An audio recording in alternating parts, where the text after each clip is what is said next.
Hey guys, welcome to my channel and thank you for clicking on this video. So if you've been keeping up, I have been writing blogs about my experiences with college and different options. So today's video is actually about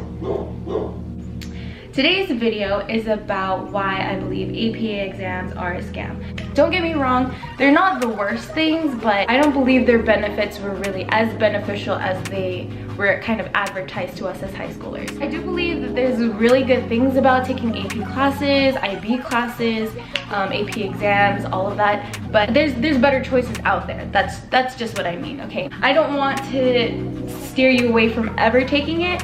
Let me just talk about the good things about it. Let's just get started with the pros. The first pro is that it's challenging. If you're already doing well in school and you're already taking advanced classes, AP classes are more advanced. When I was in high school, I took AP classes. First of all, I didn't know any other options, so I kind of just took it because it actually does look really good on your transcript. So I was an honor student. I took advanced classes when I was in high school. And then when the time came, I took AP classes. AP classes, they always tell you that it helps to prepare you for college, which kind of yes and kind of no. But AP classes are much faster paced.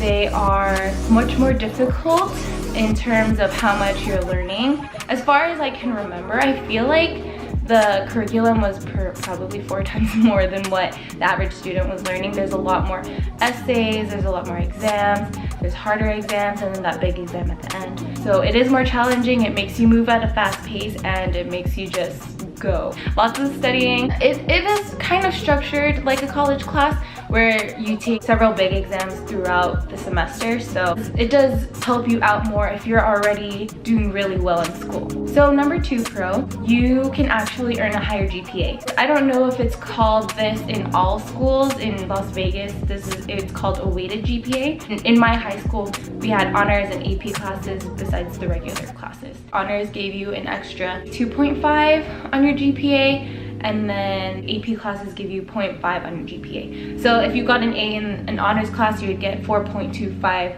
GPA for that class. And then if you got an A in an AP class, it's a 4.5. So you actually have the opportunity for your weighted GPA to be higher than a 4.0. In my high school, we were capped at 4.8 because we only offered X amount of classes that you could take, and I believe it actually went up because they added another class for the lower classmen. At least in my high school, you could only take AP classes your junior and senior year. By the time I was graduating, they offered it to some sophomores, so they were able to get an even higher GPA than a 4.8. Mine wasn't that high, don't ask me.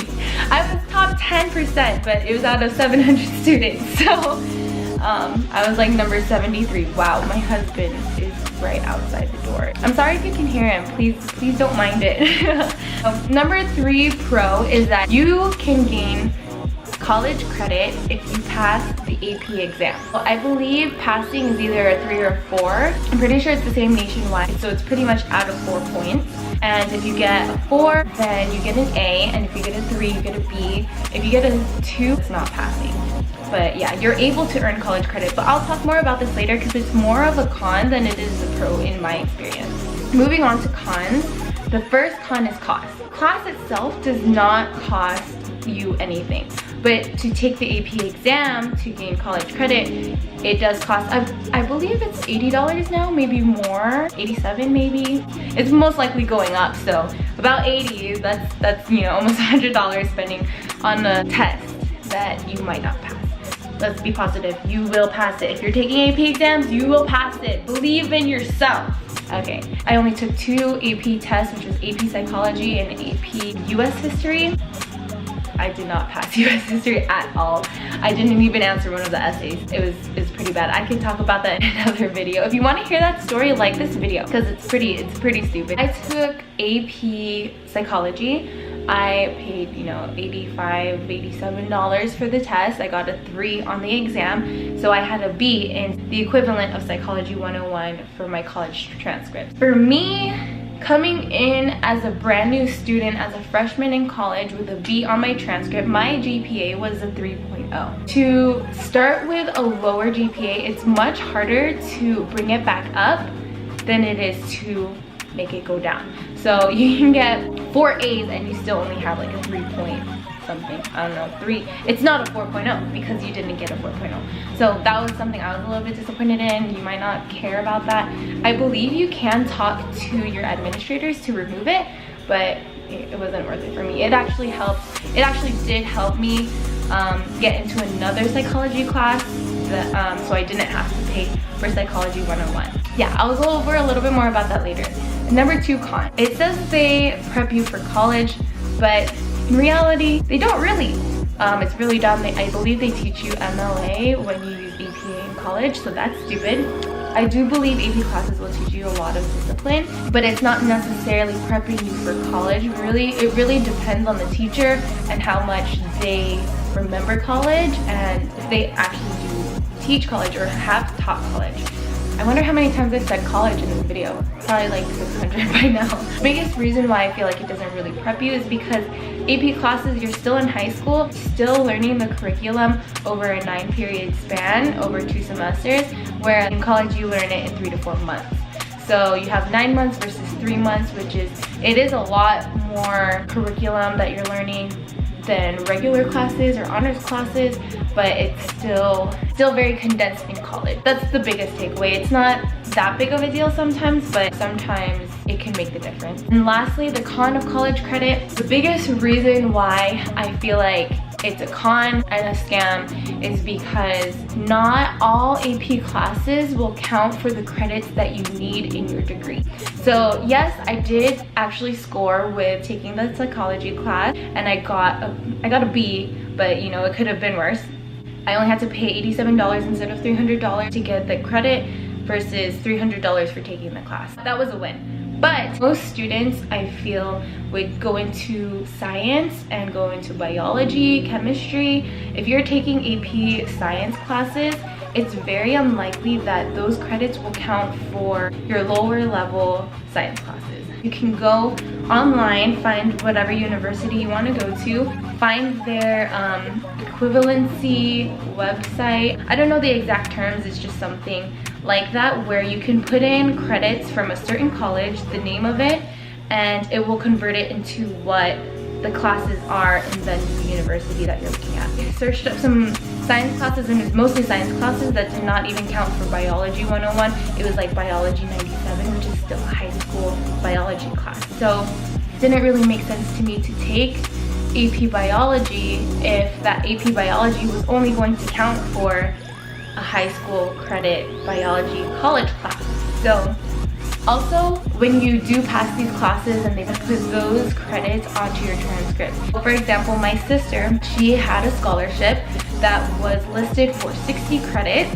If she maxed out her 60 credits, anything over the 60 credits, she would have to pay for. She received a full ride scholarship, and then all of a sudden, her AP classes counted as credits for her scholarship. Those credits didn't even count toward her degree. For example, let's say, I don't know if this is the exact equivalent for AP classes, but let's just say AP Biology, you pass the test, you get an A, you get 4, you go to college, and you want to major in biology.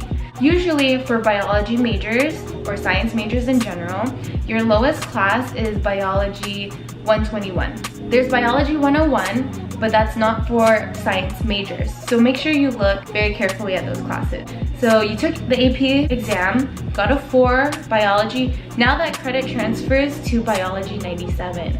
I don't know if that's a real class, but let's just say it is. So Biology 97 is below both Biology 101 and 121. So you paid the $87 to get a good grade on the class, and it doesn't even count for your degree. You still have to take the other classes below that. But I will tell you, another pro that I didn't mention in my blog is that if you do take those AP classes, it will really help you out in the curriculum when you go to college. For example, I took pre-calculus in high school. I love math. I'm really great at math. That's my strongest subject. I placed in pre-calculus for college, of course, because I took the class, so I know the material. So by the time I took those classes, I was passing with flying colors. There were kids in my class who built up and took, you know, the lower level classes to get into that class that I was in for pre-calculus. They were failing, they were not doing well, they were not understanding the material, and they were saying the teacher was not clear, and I felt like he was one of the best math teachers I had ever had. So taking those classes in high school, it won't put you at a disadvantage. There's just better options out there. That's why I say if you're in AP classes, take it, go for it, but there is a better option out there, which I'll talk about in my next video. So don't forget to subscribe, click the notification bell. Is it this way? Okay. Don't forget to watch my video. It will be up next week on Monday at 3 p.m. It's actually titled Dual Credit High School. So if you have ever heard of Dual Credit High School, look into it because I highly suggest that. I never went to dual credit high school. I almost did. I was lazy, okay? But don't be lazy. Look forward to your future. I worked for a dual credit high school, and that's why I truly believe in it. Like this video, subscribe, hit the notification bell, and I'll see you later. See you, suckers! Because it actually does look really good on your transcript. My husband's yelling. Hold on. BRB. My husband was yelling because our dogs are fighting. Click the notification bell. Is it this way? Okay. We'll do both sides. Click the notification bell.